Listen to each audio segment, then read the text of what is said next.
Alright, then it's time for a Jungle Vi game, and this one is taking a build that doesn't really have a name. Let's check one. It's called, or at least I'm dubbing it, the Two Gloves build.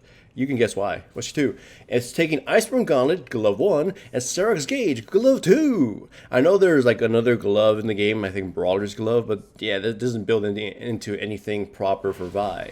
And then eventually you're around this item set with like Maul and Mortius, but I'll explain what it basically entails in a bit. Anyways, runes and masters are attack damage red, attack damage quins, armor yellow, magic resistance blues, but you could fit some attack speed in there somewhere, usually in your quins.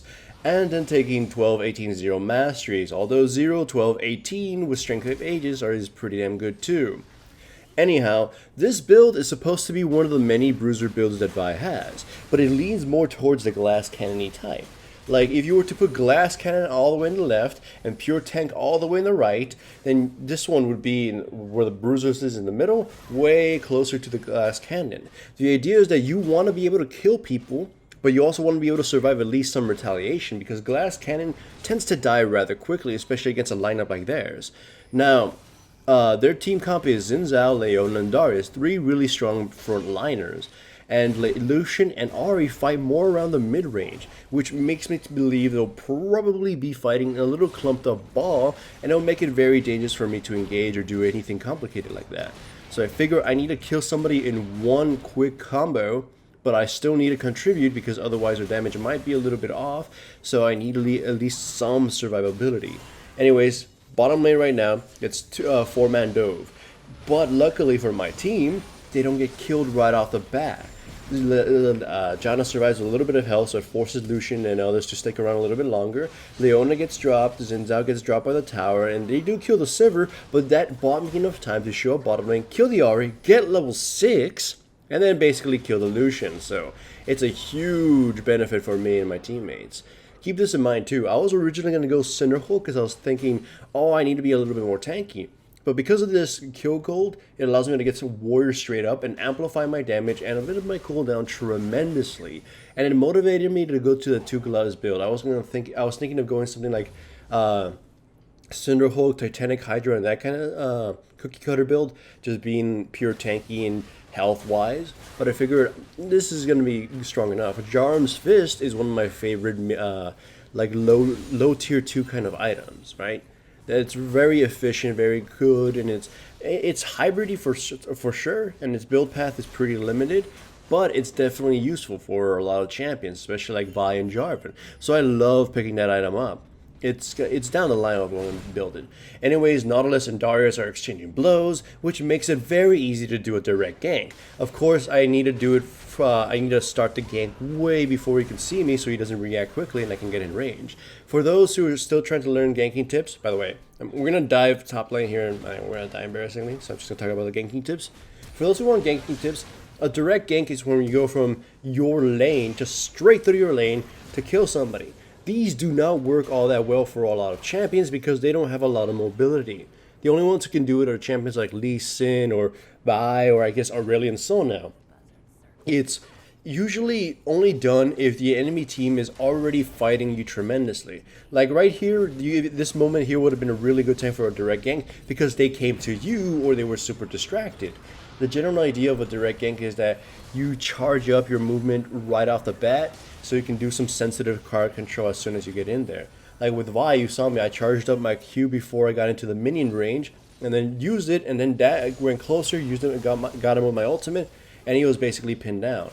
It's basically a way to, just grab someone, hold them down, and hopefully your teammate can help finish them off. Anyways, I'm hoping you notice what I've been doing here too. I've been roaming around mid lane because Ahri's taking a lot of shots at my Annie. And my bottom lane is pretty much won already. Top lane is kind of a slugfest, so I don't have to worry too much about it. But again, Ahri's kind of kicking Annie's ass. So I'm just showing my presence. Sometimes you don't actually have to kill anybody or do anything to put pressure on lanes. Just sort of showing up and being like, yo, bitch, I'm watching you. It's enough to unmotivate them to do anything, right?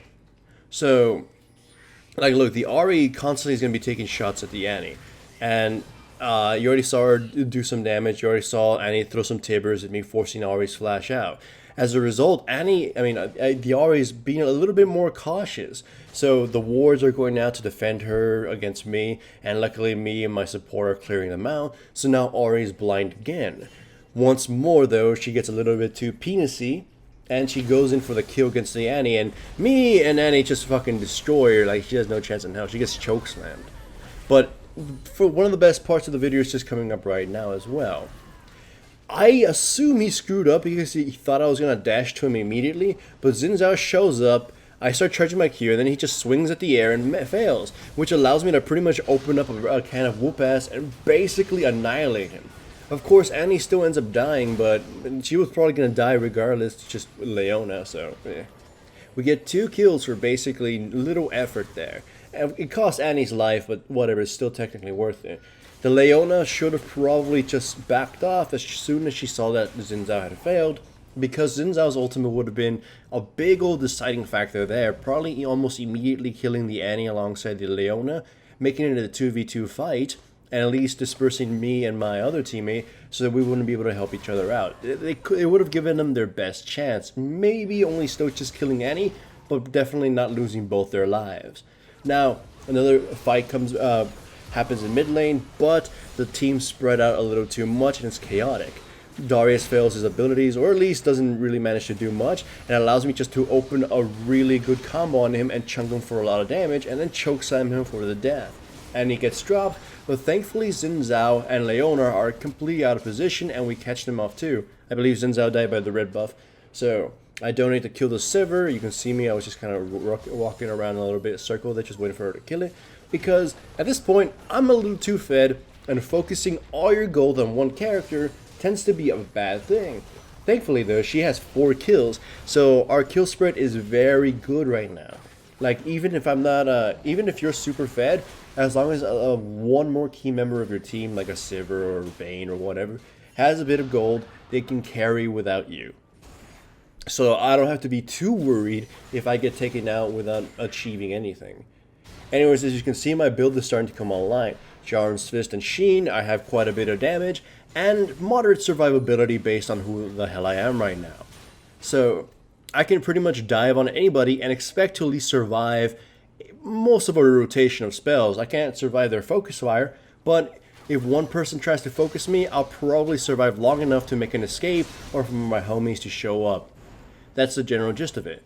But now, thankfully, I can buy Iceborne Gauntlet and start working on the Sterox Gauge. I was thinking of Titanic Hydra still, but Sterox Gauge is just a huge power boost once it activates. I think I already mentioned it, but the general idea is that you get this in Maul Mortius, it's when you go in, focus on somebody, and kill them. They focus on you enough to trigger the actives of the abilities, they activate, and you get that power boost, and maybe you can start brawling out with other people, or maybe your last dying combo is a lot stronger. Something like that. Anyways, my teammates are going for bottom lane, so I decided to, I was going to be farming a little bit more, but I decided just to go join them because they're going to need me. I'm going to have one of the bigger screw-ups, but I have done this before, where you're able to use your Q through a wall and choke slam somebody. So I'm gravitating towards the left side, just waiting for a fight to happen. I completely don't realize that there's a ward right in front of me, so I don't clear it fast enough. Eventually, when I do notice it, I decide to just punch it. My teammates get into a fight, and I use my Q without having been close to the wall as much as I needed to, so it completely fucked it up. I flash an ultimate Lucian out of desperation, but that cost me my life. That was pretty damn silly of me. I got a little too, like, oh, fuck right there. A little too panicky. But still, we get a tower, we trade 2 for 2. It's not the worst thing. It kind of sucks for us because I gave my bounty, but it's not the worst thing ever. We end up getting another tower as well because the enemy team is very much afraid of Annie and Nautilus, which is a good thing. We have 2 CC behemoths, I can assassinate a back line, and the Sivir can just tear anyone to shreds. As long as the enemy's front line is kept away, thankfully Janna can do that just by herself, the Sivir will tear them all to shreds. So my composition is ridiculously good against theirs.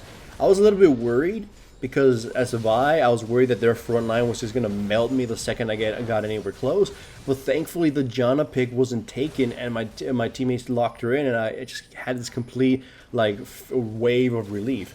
Speaking of overcommitting though, I jump in against the Darius right now, combo him, do quite a bit of damage, and then ult him, and we don't do enough damage to kill him. Like, he survives with a sliver of health and I die, and thankfully nobody of my team decided to go too crazy on that, so only I died, and we got the inhibitor. In retrospect, it was probably too risky on the Darius because he is pretty tanky, but like at that point I was just in a little bit of a mood of bloodlust, right? Still not really that good of an excuse. Anyways, here though, my teammates should have turned and fought because this little spot here is absolutely perfect for Nautilus's E. However, he runs away instead of helping out the homies, and he gets caught anyway, so he's going to die. If he provided my teammates with this wall, keeping Sivir on the one side and the enemy team on the other side, Sivir could have torn him to shreds, but the Nautilus this whole game has been kind of a douche. So, anyways, the enemy team is going for Baron, and Baron tip here, you don't have to full on commit like a kamikaze immediately. You have to look for your chance. You have to draw a few of them out so they take a little bit more damage from the Baron and get weakened. As soon as the Ahri was pulled out from that, I went in alongside the Annie and killed her. It cost Annie her life, but at this point they've taken too much damage from us and the Baron that they have to retreat. So that's a little bit of a tip on Baron defense. I've seen people just like go crazy and they're like run in and die. No, you don't have to run in. You just have to lure some people out, waste their time, and hopefully they get whittled down. Now, my teammates are also, or at least Anonymous, going, we must do Baron, but I'm telling them, no, like, it's very dangerous. I don't want to do that when they're all alive. I'm trying to just chill and wait out for a moment, so we get a compensation kill instead. We go for the dragon, right? We go for the dragon, then my teammate wants to gravitate towards Baron again to obtain it.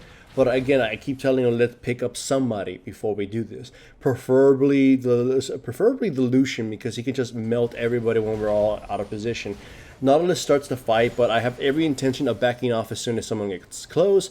Think that's Leona. We do a shitload of damage. I move away before the ultimate happens, so I can re-engage as soon as that's gone. Go grab the Darius, melt him, and I used my smite because it was just part of my little combo at that point. I also advised my teammates, I don't have a smite, save your goddamn burst. And knowing that the Xin Zhao probably has smite, I just dash towards him and try to distract him, so hopefully my teammates can get him before I have to be dropped. And then the Ahri probably, it's pure luck, ends up getting the Baron. But thankfully, everybody in the enemy team got absolutely killed, so they just got the gold. They didn't benefit from the buff at all. So it was kind of a big waste of time. Thankfully, the minions are repeating a COG versus TSM moment, or we're almost taking a few towers for us.